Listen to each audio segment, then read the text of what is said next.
It is 3 in the morning, and a baby has decided that sleep is now a historical concept.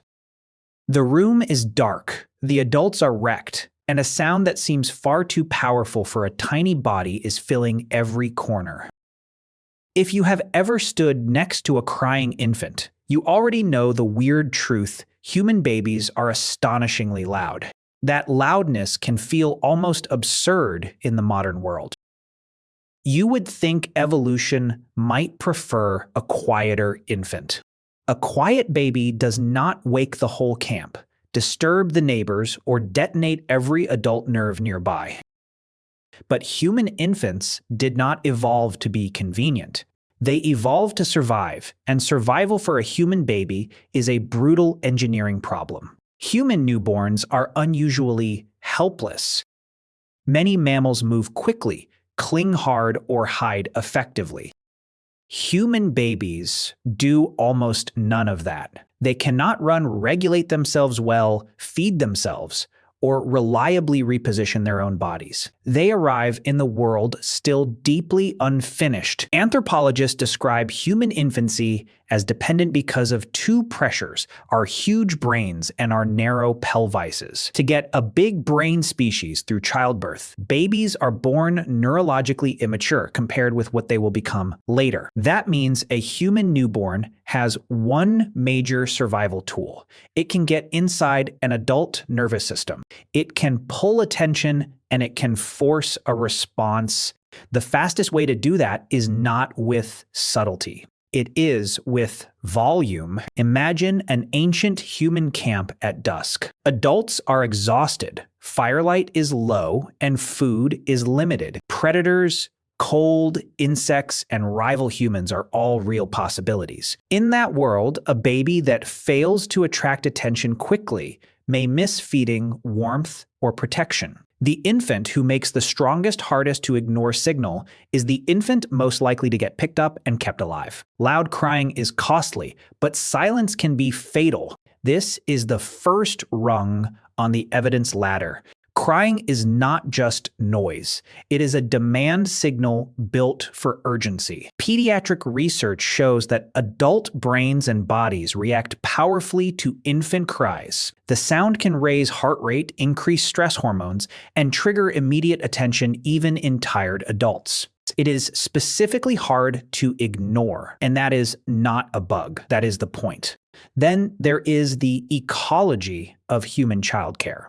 Humans are cooperative breeders. Babies often benefit from care, not only from mothers, but also from fathers, siblings, and other group members. In such a system, a loud cry can recruit help from multiple listeners. It does not merely say, "I am uncomfortable." It says, someone in the circle needs to respond now. Of course, there is an apparent contradiction. Would loud crying not attract predators? Yes, that risk is real, and it may explain why human infant behavior includes more than one signal. Babies whimper, fuss, TOO, startle, root, grip, and seek contact. Caregivers also develop strategies to reduce danger, like carrying infants close, sleeping in groups, using body contact, nursing on demand, rocking, swaddling, and maintaining proximity. The solution was not necessarily to make the baby quiet.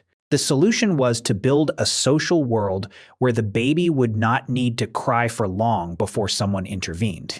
Another clue comes from acoustics. Human infant cries are built to be piercing. They occupy frequencies that stand out sharply against background sound. They change, suddenly containing roughness and instability that the adult brain reads as urgent. Neuroscientists studying infant cries often note how efficiently they recruit attention and emotional response. The sound is engineered by evolution rather than design to be disruptive. There is also a social intelligence angle. Human babies are not just surviving bodies.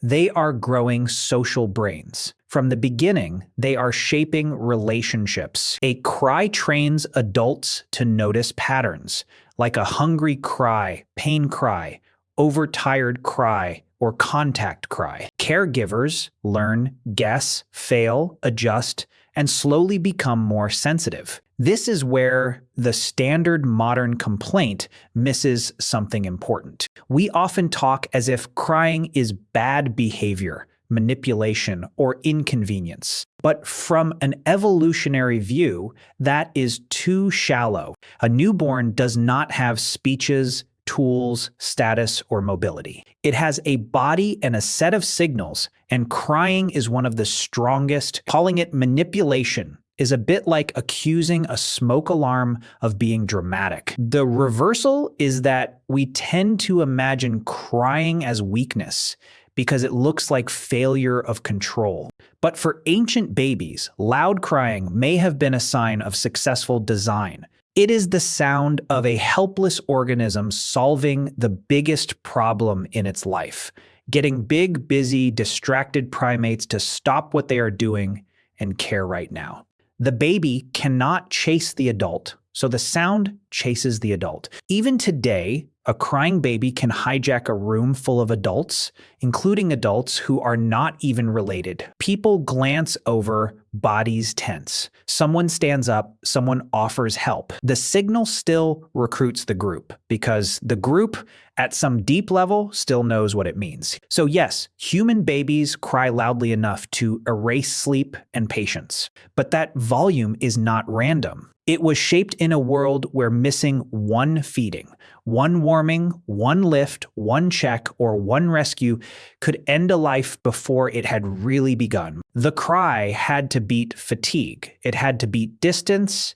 It had to beat indifference. The next time a baby cry feels impossibly loud, remember what you are hearing. You are hearing the survival strategy of a species that chose big brains, slow development, and deep dependence. You are hearing helplessness turned into influence. You are hearing evolution build an alarm loud enough to keep the most vulnerable humans alive. There is another survival pressure hiding behind all of this, which is adult fatigue. Ancient caregivers were not sitting in optimized nurseries with scheduled leave or blackout curtains. They were carrying water, processing food, watching fire, and scanning for danger. In that environment, an infant signal that merely suggested discomfort could easily be postponed. A cry had to feel expensive enough that delaying it seemed dangerous. The cry did not just communicate need. It changed the adult cost calculation around ignoring that need. This may explain why infant crying feels unbearable even to people who love babies. The sound is not designed for aesthetic pleasure. It is designed to override competing priorities. A signal that let adults remain calm and detached would be weaker in moments when urgent intervention mattered. Evolution often works by making the right behavior feel emotionally loaded. The baby cry is loaded on purpose. Another important point is that not all cries are identical. Caregivers report differences between hunger, pain, anger, fear, and the rhythm of overtired crying. Some of that comes from experience, but some comes from the acoustic complexity of the signal. Human babies may be helpless in motion, but they are not helpless in communication. Their vocal system gives them a graded alarm panel long before they have words. That graded system would have been useful in ancient camps where not every problem required the same response. A whimper might invite touch, while a sharper cry might demand feeding. A frantic cry might signal pain, temperature, distress, separation, or a dangerous body position. The adult nervous system becomes a decoder. Good care is not just about loving the infant, it is about learning to read urgency correctly under pressure. There is also a deep connection between crying and human attachment. A baby who can reliably pull adults back into contact is doing more than getting milk or warmth. The baby is helping build the bond that will sustain years of care. Attachment is not abstract. It is built from thousands of repeated loops: signal, response, regulation, relief. The loud cry begins those loops fast, especially in a species where development depends on reliable closeness. Seen that way, the cry is not simply a noise that disturbs the tribe. It is one of the mechanisms by which the tribe gets formed around the infant. Adults reorganize around it, sleep gets broken, attention gets redirected, bodies move, arms lift, and milk lets down. A household shifts because one tiny human is announcing it cannot survive alone. That is dependence, quite literally turned into structure. The modern world makes this harder to appreciate because we isolate caregivers. We moralize the sound and ask why the baby will not just settle down. It is as if the infant were failing some sort of politeness test. But prehistory sets a harder standard. The infant is not trying to be pleasant. The infant is trying to stay alive inside a species that outsourced survival. Loud crying is what helplessness sounds like when evolution refuses to let it go. When the cry cuts through the night with impossible force, you hear history. You are hearing one of the oldest negotiations in all of human life. A vulnerable infant is telling the group the connection must be restored immediately. The sound still works well because, for most of history, it kept babies alive. The babies who could pull the tribe back were the ones who got another day.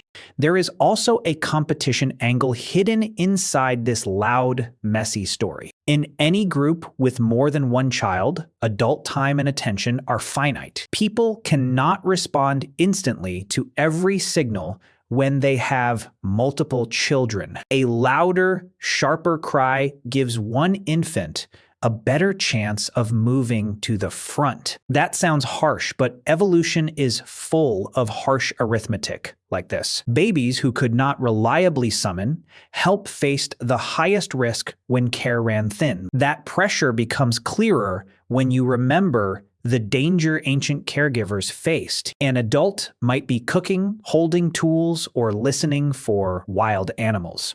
In that setting, the infant signal has to cut through competing demands. Delay feels dangerous, and a cry that merely suggested need would lose too often. Another important point is that crying is the only tool available before language. Later in childhood, humans can point, gesture, imitate, and eventually explain. A newborn cannot do any of that. It must communicate urgency through sound. That is why the cry feels so total. It stands in for a whole future system. The emotional strain this creates in adults may actually be part of the design. A signal that leaves caregivers mildly interested but fundamentally comfortable would be easier to postpone. A signal that makes adults tense, alert, and desperate to resolve it produces faster action. In biological terms, that unpleasantness is not wasted. It is leverage. This also helps explain why many people who are not the parents still react strongly to a crying baby. The signal was not built only for one individual pair. It was built inside a cooperative species where multiple listeners might matter. A cry that can mobilize the broader group has more value than a cry that only one person notices. So loud crying is not just about distress leaving the body. It is about a helpless infant reaching outward and forcing a social environment to organize around its survival. The sound is blunt because it has to be. A baby cannot negotiate, it cannot compromise. It cannot wait for everyone else to finish what they are doing. It can only escalate until response arrives. That is why the ancient logic still makes sense. Now, even in a modern apartment or hospital room, the cry works by taking over shared attention. It still recruits movement, care, and decision. The noise feels enormous because the stakes it was built for were enormous. Before language, before mobility, before self-sufficiency, human life depended on being able to call the tribe back with enough force to win.